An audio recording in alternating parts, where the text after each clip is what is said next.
Hello friends, welcome to Bright Words Academy. So friends, जैसे कि हम लोग एलटी मीन्स डिस्क्रिप्टिव राइटिंग की प्रैक्टिस कर रहे हैं, तो आज के वीडियो में हम लोग मिल्टन का जो पैराडाइज लॉस्ट है उसके लिए जिस हमारे विलियम ब्लेक ने उनका फेमस कमेंट है विलियम ब्लेक का, उस पर डिस्कस करेंगे। क्या कमेंट है? Milton was of the devil's party without knowing it. तो मिल्टन अनजाने में ही डेविल्स की पार्टी में थे। तो ये इस तरह का स्टेटमेंट आपका विलियम ब्लेक का है। तो इस स्टेटमेंट को हम लोग डिस्कस करेंगे कि डिस्क्रिप्टिव राइटिंग में क्या है हमारा question. Examine this statement with reference to Paradise Lost and discuss who is the real hero of the epic. तो इस स्टेटमेंट को एग्जामिन करना है एंड पैराडाइज लॉस्ट के रेफरेंस के थ्रू एंड डिस्कस करना है कि who is the real hero of the epic. Paradise Lost का रियल हीरो कौन है। और इसी तरह में एक क्वेश्चन और भी है जो analyse William Blake's views on Paradise Lost. जो विलियम ब्लेक का व्यू है आपका, उसको क्रिटिकली एनालाइज करें and do you agree that Satan is the hero of the epics. कि सैटर्न, आप एग्री करते हैं कि सैटर्न है हीरो पैराडाइज लॉस्ट का, कौन है आपके अकॉर्डिंग। तो इस चीज़ को हम डिस्कस करेंगे ओके इस स्टेटमेंट के थ्रू, क्योंकि अभी हमने मिल्टन की ग्रैंड स्टाइल का कोई क्वेश्चन आपको कराया है। तो अब ये जो आपके कैरेक्टर से भी क्वेश्चन पूछ सकते हैं, बहुत ही फेमस स्टेटमेंट था ये आपका। आई थिंक जीआईसी में ये क्वेश्चन आपको पूछा भी गया है। तो इसका भी आज हम लोग डिस्क्रिप्टिव राइटिंग देखेंगे। होप सो क्लासेस अच्छी लग रही होंगी, हेल्पफुल हो रही होंगी। तो अगर अच्छी लगे, हेल्पफुल हो रही हो, तो लाइक शेयर एंड सब्सक्राइब जरूर करिए। ओके चलिए चलते हैं अपनी आंसर राइटिंग की ओर।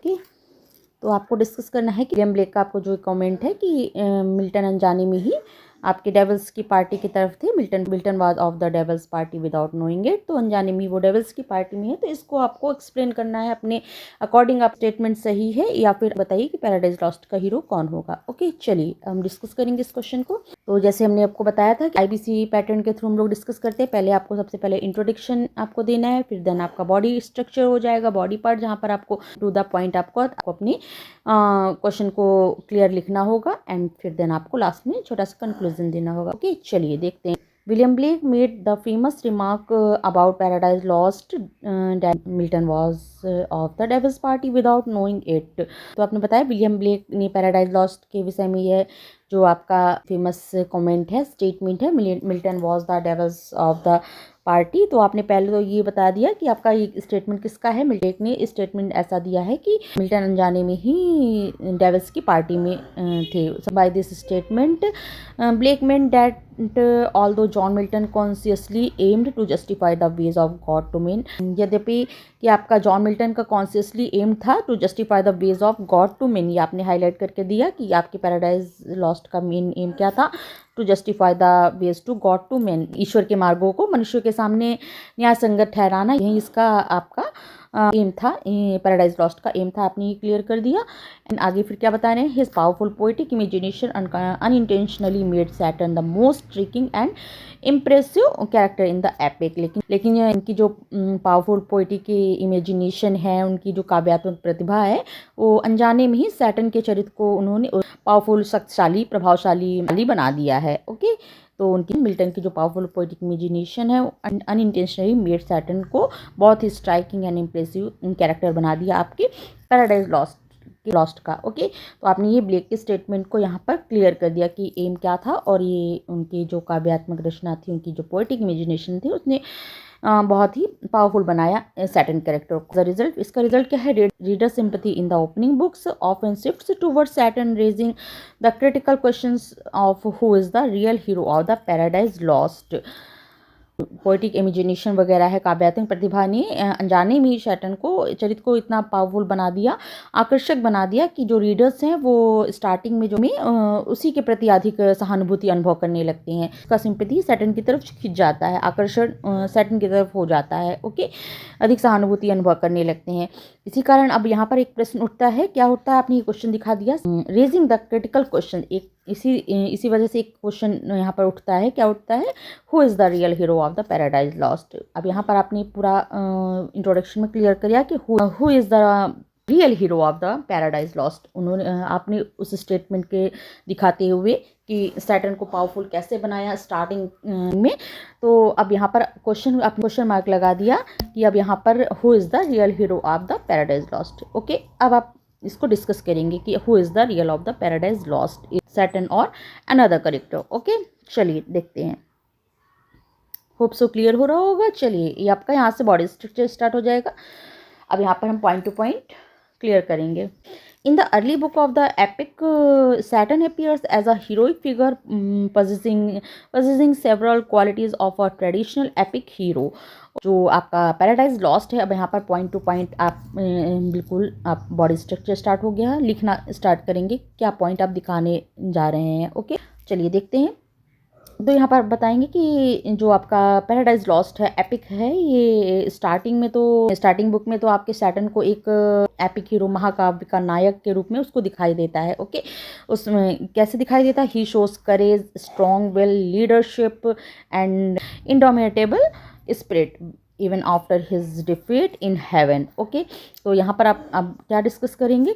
स्टार्टिंग की जो आपकी बुक है वहाँ पर तो आपको पूरा लगता है कि सैटर्न ही आपका ट्रेडिशनली आपका एपिक हीरो है। तो में जो क्वालिटी होनी चाहिए, जैसे कि आपको दिखा रहे हैं यहाँ पर, he shows courage, strong will, leadership, indomitable spirit even after his defeat in heaven, ये सब क्वालिटीज़ जो हैं आपके सैटर्न के अंदर हमें स्टार्टिंग में दिखाई देती है। उसमें साहस, अटूट इच्छा शक्ति, नेत्र क्षमता और विद्रोही भावना जैसे गुण स्पष्ट हैं।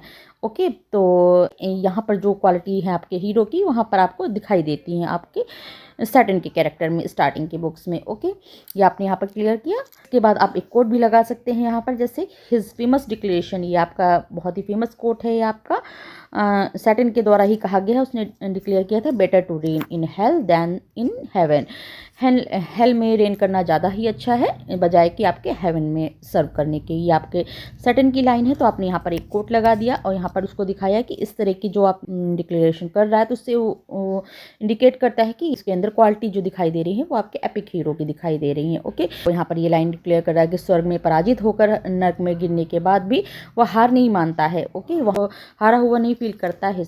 वो डिक्लेयर कर रहा है कि में दास बनने से अच्छा है कि वो नर्क में राजा बनना ज़्यादा अच्छा समझता है। तो इस तरह करके यहाँ पर वो डिक्लेयर करता है। ये सब क्वालिटीज़ जो हैं उसको हीरो की ओर इंडिकेट करती हैं। Facts is rebellious individuality and refusal to submit to authority, तो जो उसकी अधिकार विरोधी प्रवृत्ति और स्वतंत्रता की तीव्र चाह को प्रकट कर रहे हैं। ये जो आपकी लाइन जो है वो रिफ्लेक्ट कर रही है rebellious individuality and refusal to submit the to of authority, जो उसकी स्वतंत्रता की तीव्र चाह को यहाँ पर दिखा रही है, उसकी अधिकार विरोधी प्रवृत्ति को यहाँ पर दिखा रहा है आपका ये स्टेटमेंट। ओके, यहाँ आपने आप कोट लगा दिया।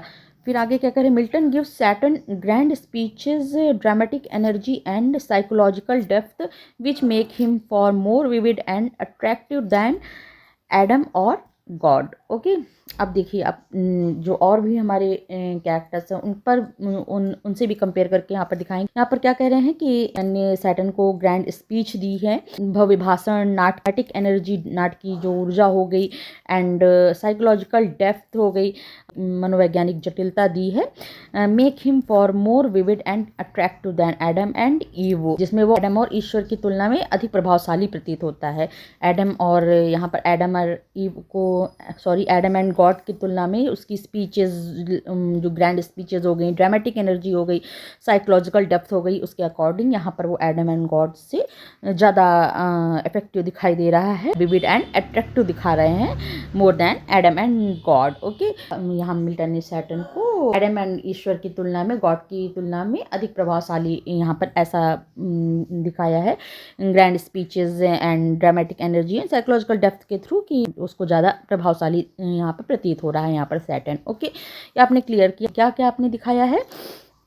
आपने यहाँ पर दिखाया है कि किस according Milton gives Satan grand speeches, dramatic energy, psychological depth जो है उसके अकॉर्डिंग वो गॉड एंड एडम से बहुत ही ज़्यादा प्रभावशाली प्रतीत हो रहा है। ओके, तो यहाँ पर आपका वो स्टेटमेंट, आप ब्लेक के स्टेटमेंट की यहाँ पर एक पुष्टि की एक जगह, एक वन पॉइंट में। This is the basis of Blake's claim that Milton's unknowingly sided with the devils. Okay, तो इसी आधार पर ब्लेक का कथन उचित लगता है। ये इसी जो आपने यहाँ पर पॉइंट दिया है, इसी आधार पर जो आपका ब्लेक का आपका जो स्टेटमेंट है, unknowingly sided with the devil, जो अननोइंगली डेविल्स की पार्टी में है मिल्टन, तो ये इस आधार पर यह ब्लेक का कमेंट उचित लगता है। किस बेस में दिखाया है? ग्रैंड स्पीचेस मिल्टन ने जो अपनी पोएटिक इमेजिनेशन के थ्रू उसका सैटर्न का कैरेक्टर बनाया है। Grand speeches, dramatic energy, psychological depth के थ्रू उसने एडम एंड गॉड से ज़्यादा उसको प्रभावशाली बनाया। तो इस अकॉर्डिंग यहाँ पर आपके ब्लेक का कमेंट उचित लगता है। ओके, चलिए फिर अब आप नेक्स्ट पॉइंट को डिस्कस करेंगे। However, Saturn heroism is illusory and temporary। अब आगे नेक्स्ट पॉइंट आप डिस्कस करेंगे। लेकिन सैटर्न हीरोइज्म जो है ये इल्यूजरी है और टेम्परेरी है, ये आपकी अस्थाई है। जो सैटर्न के जो ये हीरोइज्म है इल्यूजरी है एंड टेम्परेरी है। तो सैटर्न की ये हीरोइज्म है ये अस्थाई और भ्रमपूर्ण है। Okay, as the poem progress his character undergoes a steady moral and spiritual decline.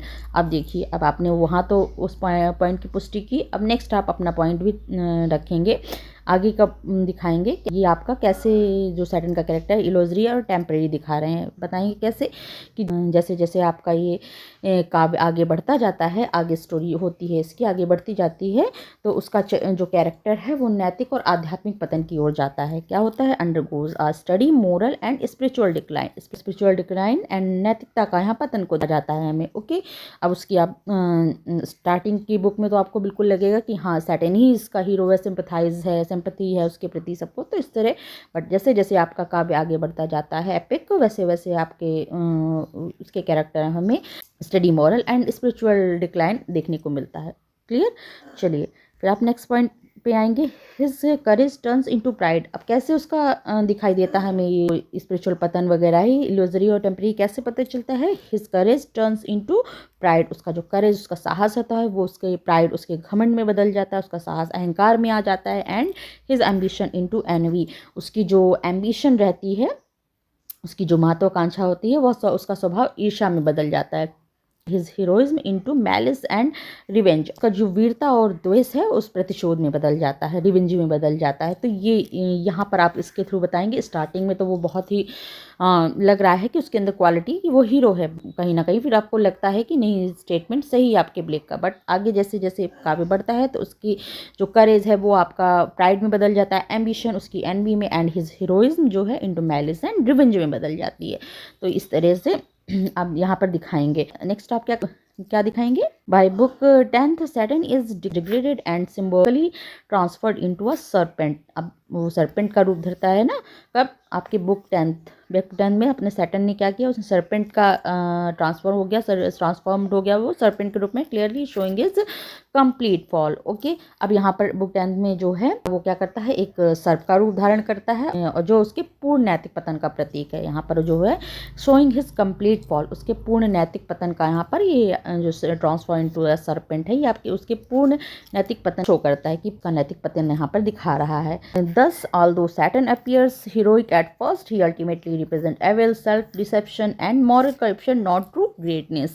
में क्या होता है? अंततः जब क्या है? वह सर्प का रूप धारण करता है जो उसके पूर्ण नैतिक पतन को दिखाता है। ओके, कंप्लीट फॉल को दिखाता है वो उसके।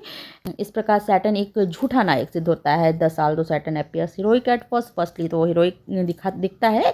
ये अल्टीमेटली रिप्रेजेंट एविल्स, अल्टीमेटली वो उसका दिखने लगता है हमें उसकी evil, self deception and moral corruption, not true greatness, जो कि दिखाता है कि सैटर्न जो है आपका रियल हीरो नहीं है आपका प्ले का। ओके, इस प्रकार सैटर्न एक झूठा नायक यहाँ पर सिद्ध होता है क्योंकि वह विनाश और बुराई का एक प्रतिनिधि दिखा रहा है। तो यहाँ पर आपका Saturn is not a real hero of the Paradise lost. यहाँ पर आपने ये क्लियर किया है, नॉट ट्रू ग्रेटनेस, उसकी ये सब जो क्वालिटीज़ हैं ये आपके हीरो के थ्रू नहीं है, तो आपने यहाँ पर क्लियर कर दिया। ओके, इस प्रकार एक सैटर्न एक झूठा नायक यहाँ पर सिद्ध होता है। ओके, इतना आपने यहाँ क्लियर कर लिया। चलिए नेक्स्ट पॉइंट पे आएंगे। होप सो इतना क्लियर हो गया होगा। चलिए अब नेक्स्ट पॉइंट को डिस्कस करेंगे।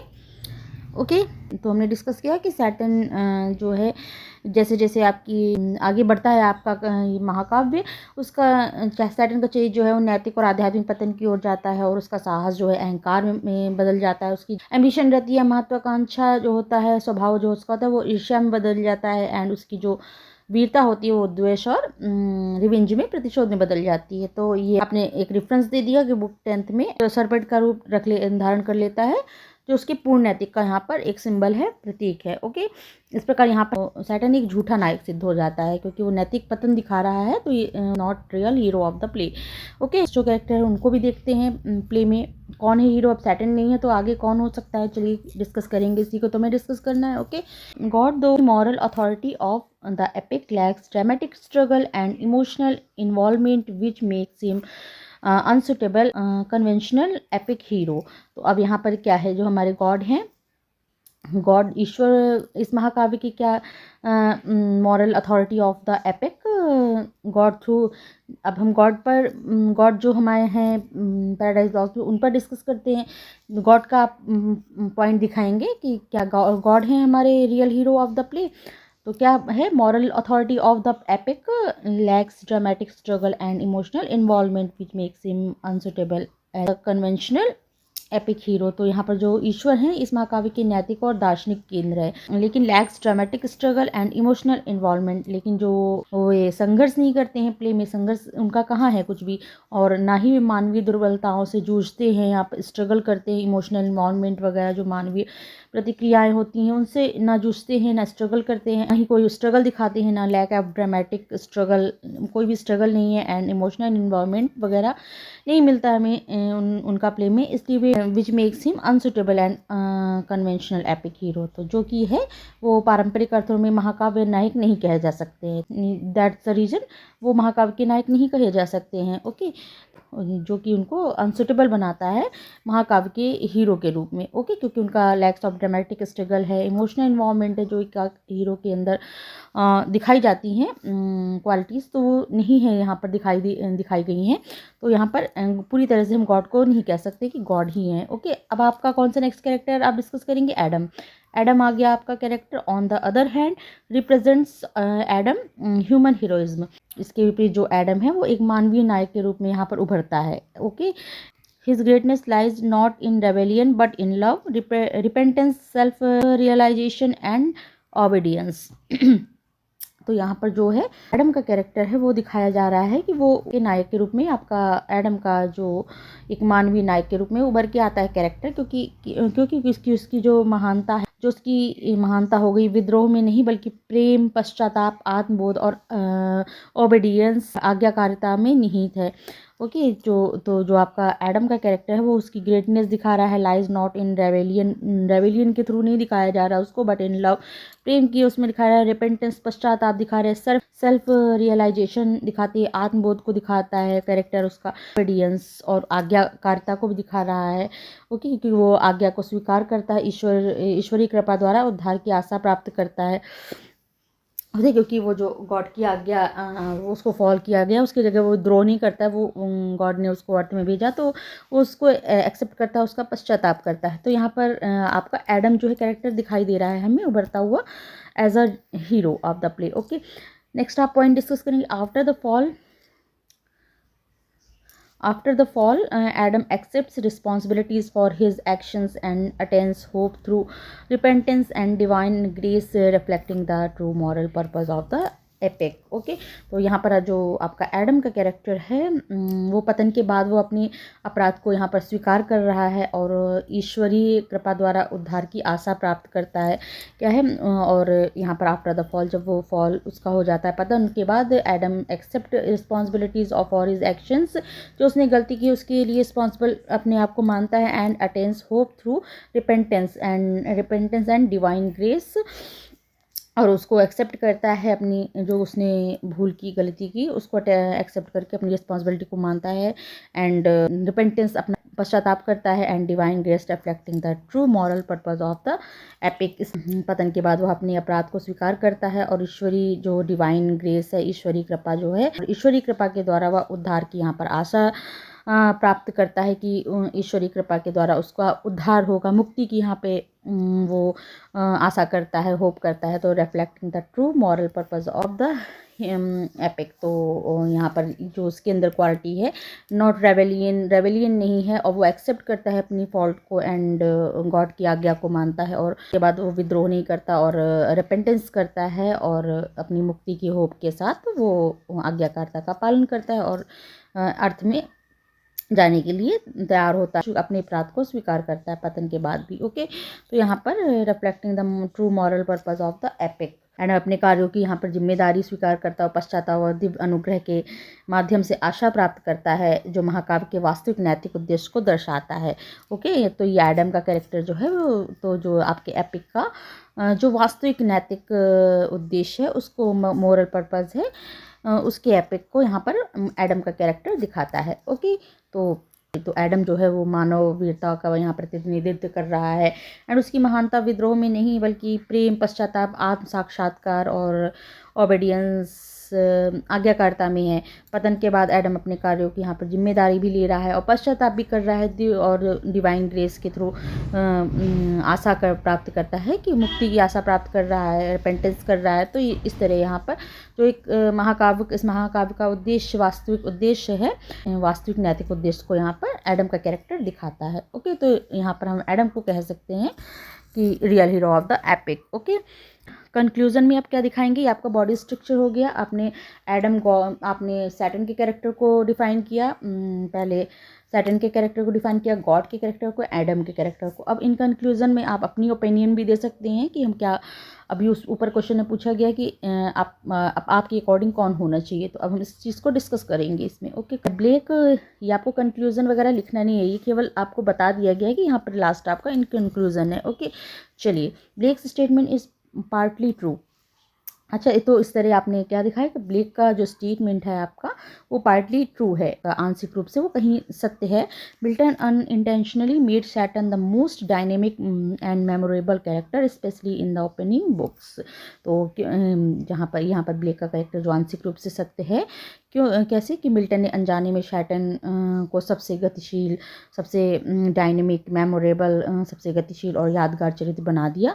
विशेषकर खासकर जो शुरुआती बुक हैं उनकी, स्टार्टिंग के जो बुक हैं, ओपनिंग बुक्स हैं, उन पर सैटर्न को बहुत ही प्रभावशाली कैरेक्टर दिखाया है मिल्टन ने। Okay, yet Satan is only a false and tragic hero whose apparent grandeur collapse into moral ruin। तो आंशिक रूप से तो आपका ब्लेक का स्टेटमेंट सत्य है, होता है, लेकिन जो कि उन्होंने शुरुआत में आपके सैटर्न कैरेक्टर को दिखाया है, लेकिन फिर भी जो सैटर्न है केवल एक झूठा और दुखद नायक है। Satan is only false and tragic hero, एक झूठा और दुखद नायक है यहाँ पर। Whose apparent grandeur collapse into moral ruin, यहाँ पर जो उसकी जो स्पष्ट भव्यता नैतिक बर्बादी में ढह जाती है। यहाँ पर जो उसकी ग्रैंडियर कोलैप्स है, जो उसकी स्पष्ट भव्यता है, ग्रैंडियर, मॉरल ruin, उसकी जो मॉरल ruin में बदल जाती है, नैतिक बर्बादी में बदल जाती है। उसकी जो विशाल, उसकी वो दिखाई गई स्पष्ट भव्यता जो स्टार्टिंग में बयान की गई है, वो उसकी बाद में नैतिक पतन में नैतिक बर्बादी को दिखाती है। ओके, उसके तो ये तरह हम कह सकते हैं कि वो है, सैटर्न नहीं है, आंशिक रूप से तो हम कह सकते हैं, but Satan is not a true hero of the Paradise Lost. Last point क्या डिस्कस करेंगे, the true hero of Paradise Lost is Adam. अब आप बताएंगे यहाँ ट्रू हीरो कौन है पैराडाइज लॉस्ट का, एडम। एडम को ट्रू हीरो कह सकते हैं पैराडाइज लॉस्ट का, as the epic ultimately celebrates obedience, repentance and spiritual redemption which form the central message of Milton's great work. Okay, तो यहाँ पैराडाइज लॉस्ट का हम असली हीरो एडम को कह सकते हैं, क्यों कह सकते हैं, as the epic ultimately celebrates, क्योंकि एपिक जो अल्टीमेटली लास्ट में सेलिब्रेट करता है obedience, repentance and spiritual redemption which more the central message of Milton's great work. Epic जो है लास्ट में आपकी ओबीडियंस, रिपेंटेंस, आज्ञाकारिता हो गई, पछतावा हो गया, आध्यात्मिक मुक्ति हो गई, स्पिरिचुअल रिडेम्पशन हो गया, का यहाँ पर लास्ट में जश्न मनाता है। जो central message of Milton's great work, यही आपके सेंट्रल मैसेज है आपके मिल्टन के ग्रेट वर्क का। ओके, तो पैराडाइज लॉस्ट का वास्तविक नायक है हम एडम। यहाँ एडम है क्योंकि वो यह महाकाव्य अंततः आज्ञाकारिता, पश्चाताप और आध्यात्मिक मुक्ति के संदेश को दिखाता है। तो यही मिल्टन के महाकाव्य का मूल उद्देश्य और यहाँ पर सेंट्रल मैसेज है। ओके, सेंट्रल मैसेज ऑफ उद्देश्य है एडम को। लास्ट में आपने एडम को बताया कि एडम जो है वो आपके पैराडाइज लॉस्ट का वास्तविक नायक है, क्योंकि जो महाकाव्य की उद्देश्य है मेन लिखने का, उसकी सारी रिक्वायरमेंट को पूरा करता है। तो यहाँ पर एडम को बता रहे हैं कि Adam is the real hero of the play. Okay, क्योंकि वो आपकी आज्ञाकारिता, पश्चाताप, आध्यात्म मुक्ति के संदेश को यहाँ प्रतिष्ठित करता है, जो कि मिल्टन के इस महाकाव्य का मूल उद्देश्य और यहाँ पर सेंट्रल मैसेज है। ओके, तो ये आपने क्लियर कर दिया लास्ट में कि who is the real hero of the Paradise Lost. Okay, तो ये था आपका question. Milton was the devil's party without knowing it. ये आपका ब्लेक का जो स्टेटमेंट था, आपने इसको एक्सप्लेन किया और बताया कि पैराडाइज लॉस्ट में who is the real hero of the play. Okay, hope so आपको समझ में आया हुआ होगा, क्लियर हुआ होगा। थोड़ा सा समझाने में हो सकता है थोड़ा लेंदी हो जाता हो, तो लास्ट लेक्चर में किसी का कमेंट आया था, ओनली समझाने के पर्पज़ से हो सकता है लेंदी हो जाए, बट लास्ट लेक्चर हो सकता है कुछ लंबा हो गया हो, तो किसी का कमेंट आया तो वो आप माइंड ना करिए, क्योंकि आप एलटी का एग्ज़ाम देने जा रहे हैं, तो आप अपने अकॉर्डिंग भी उसको आपको लिखना होगा। तो ये केवल आप समझ पाएँ उस बेस में रख लेते हैं, तो हो सकता है कुछ ऊपर नीचे हो जाते हैं, तो उसको ना माइंड करके आप समझिए। जो अगले वीडियो से हम उसको उसी फॉर्मेट में लेके आएंगे, तो हो जाता है इस तरह। चलिए फिर, होप सो अच्छी लगी होगी क्लासेस, हेल्पफुल हुई हो तो लाइक शेयर एंड सब्सक्राइब जरूर करिए। ओके, चलिए फिर मिलते हैं नेक्स्ट क्लास में, नेक्स्ट टॉपिक को डिस्कस करेंगे। Okay, thank you, thanks for watching.